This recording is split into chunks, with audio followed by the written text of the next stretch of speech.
everyone, welcome to another part of my in-depth review of the new Blood Angels Codex. As always, my name is Jay. And in this part I will be going over the fast attack choices minus the dedicated transports, which I already covered in the last video. Now once again, I must start off by saying that I did record a two-person review over a Google Hangout with an awesome Blood Angel player named Deblet. Go check it out, the video's right here. The link right there, and go check it out. Just to warn you though, the audio and the video isn't the greatest. Unfortunately, my computer didn't render it too nicely, so take that with a grain of salt. But if you just listen to the track, Deblet brought some awesome information, so please go check it out. Yes. So let's get started on the fast attack choices. To me, the Blood Angels were a really fast army, so I kind of expected them to get a lot of oomph in the fast attack with this codex. I don't really see that. I was thinking about it, and Deblet brought up a good point in our discussion, how they didn't get any new flyers. And, you know, like Space Wolves got their own new flyer, and most armies have a fast attack option for a flyer. In fact, I can't think of any that really doesn't, other than now the Blood Angels.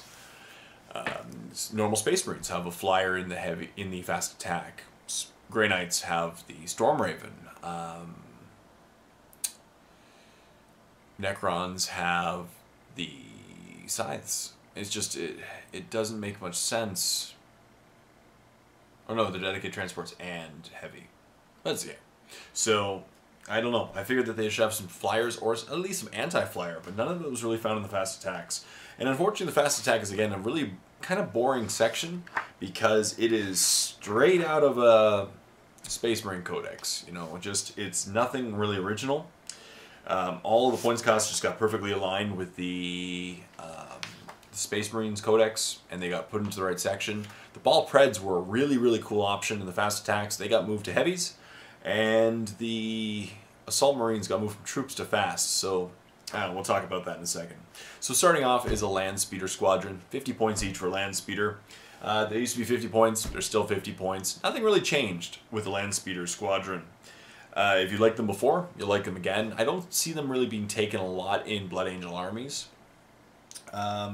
But all the points cost got like slightly adjusted, I believe, like the Assault Cannon, Typhoon Missile Launcher, they all got shifted slightly to balance with the other codices. Exact same points costs.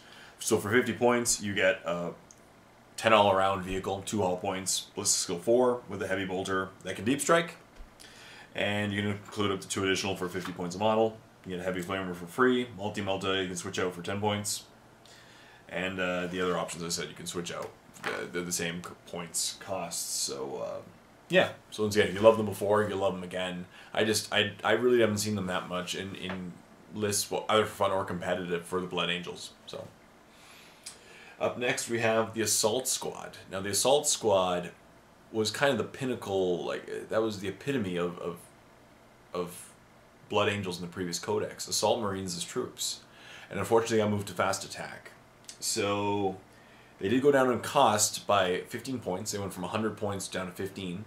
But if you want to, you know, take a veteran sergeant to give them back that leadership 9 and get an extra attack, that's 10 points. So you're up to 95 points right there.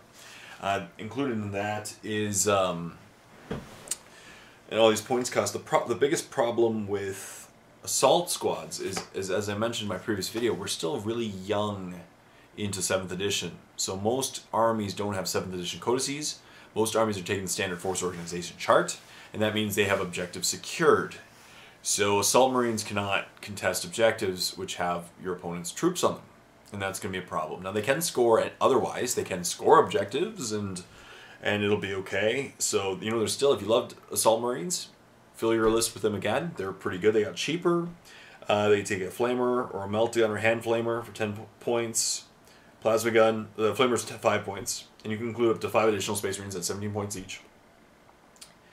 Upgrade Veteran Sergeant for 10 points. They can take a Rhino Razorback. Sorry, they take a Drop Pod.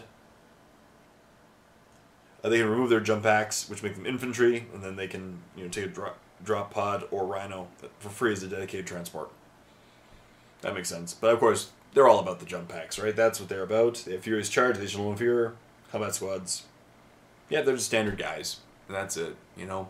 As I said, so the biggest problem now is that they cannot contest your opponent's objectives, but they still will move fast, hit hard, and everything. Now the biggest problem, though, I see is that I would actually prefer to take Jump Pack Death Company over Assault Marines.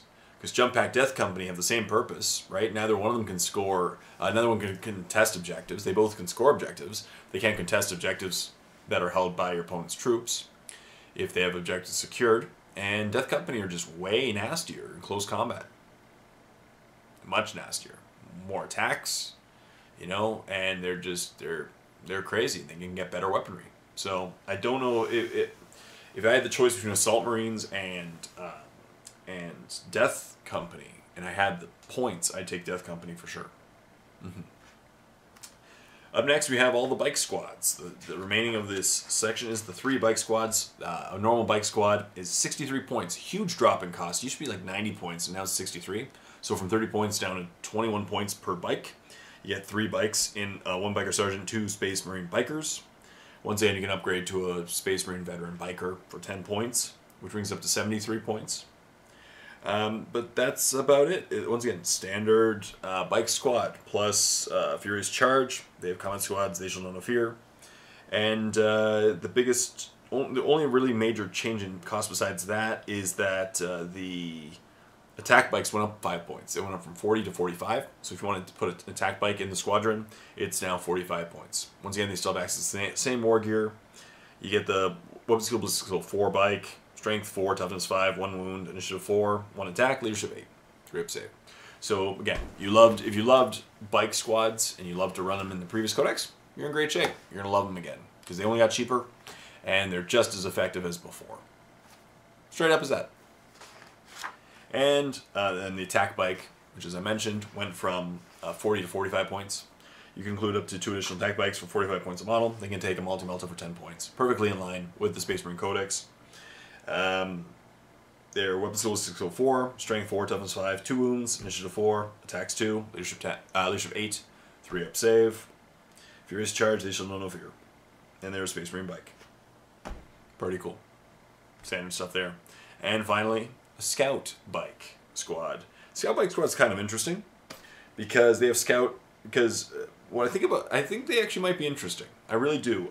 Scout Bike Squad might actually have more purpose in competitive lists than the other bike squads. The reason being, the other ones do not have beacons, but Scout Bikes do. So Scout Bikes have Scout, Infiltrate, and they have, you can give them a locator beacon for 10 points. So these guys might actually be really fun to put in lists. So as I said, they're 54 points a model. Oh, sorry, first squad of 3. So they went down in cost. They used to be 70 points, so they went down 16 points. And you get 2 Scout Bikers, 1 Scout Biker Sergeant. You can upgrade for 10 points, as always, to a Veteran Sergeant to get a better leadership, extra attack. But as I said, for 10 points, you can give them a Locator Beacon, and for 5 points, you can give them a Melt-A-Bomb, which is pretty sweet. So they can Melt-A-Bomb something. You know, that's the thing, they're very fast guys, and they have Scout and Infiltrate. So they can move up the board very quickly, and you give them a locator beacon. It could potentially help you if you want to reinforce those locations with drop pods or deep striking guys. You know, it might have its purpose. I see just potential. I'm looking for the good in this section. There's not anything bad in this section. It's just not, it's not the most original. You know, it's very similar to a normal Space Marine Codex. You know, there's nothing here that gives Blood Angels their flavor other than the fact they have Furious Charge. But it's not bad. As I said, it's not a weak codex. It's just not the most interesting codex, unfortunately. But I don't know. So if you liked any of the bikes, the Scout Bikes, I think might actually have their purpose. The attack bikes, the bike squads, great shape. They're only as good as before. They're cheaper. You're in awesome shape right there. Assault Marines. As I said, if you love to fill your Assault Marines lists, you can still bring them. You can bring 3 squads of 15 Assault Marines and have a lot of fun. Shoot them across the table and just destroy things. The question is, the big comparison that a lot of the competitive people, I'm guessing, are thinking are between Death Company and Assault Marines. They fulfill basically the same purpose. They're both hard-hitting close combat units. I'd argue that probably the Death Company would be better, though. They're a bit more expensive, but you get a whole lot of killability and feel no pain and fearless. They're nasty. and you can give them some really good weaponry as well. So I think Death Company might take over the niche that Assault Marines would in this Codex. The fact they got moved away from troops was pretty huge. You know, if they were troops, I'd say Assault Marines all the way. If they were troops in that points cost, but they're not anymore. So they're fast attacks. Yeah. And as I said, I would love it if Blood Angels got a new flagger. That would have been really cool if they did get a new flyer. I know the Storm Raven's in the heavy. Maybe it should have been in the fast attack. You know, maybe I still think the Ball Pred should have been in the fast attack. It would have basically in this Codex they kind of tried to remove the spamming lists. You know, I remember back in 5th edition when this Codex came out, a lot of people were running the 6 Predator list, 3 Ball Preds, 3 Predators. Now you can take a double Force Orc if you wanted to take that. But you got to take 4 troops then, 2 HQs, and 2 elites just to get those 6 tanks in your list, so it gets expensive. But that's it. So that's my my in-depth review of this part of the fast attack story. It's a bit quick, and it's not the most interesting. It's just because this is kind of one of the more less special sections of the Codex. You know, the HQs filled with awesome HQs, elites tons of options, troops only 2, and then fast attack not many options either, and they're very similar to the Space Marines Codex. So yeah. Well, that's it. So thank you very much for watching this episode. I really hope you enjoyed it. Now remember, please check out the episode that I did with Deblet. He has some great points on this specific section and what he thinks you can see in competitive lists. So go check that out if you want to. As I said, just the audio and video is not the best quality, but I really hope you enjoy the information. So thank you very much, and stay tuned for the next part where I'll be going over the heavy support. Until next time, this is Jay saying, happy painting.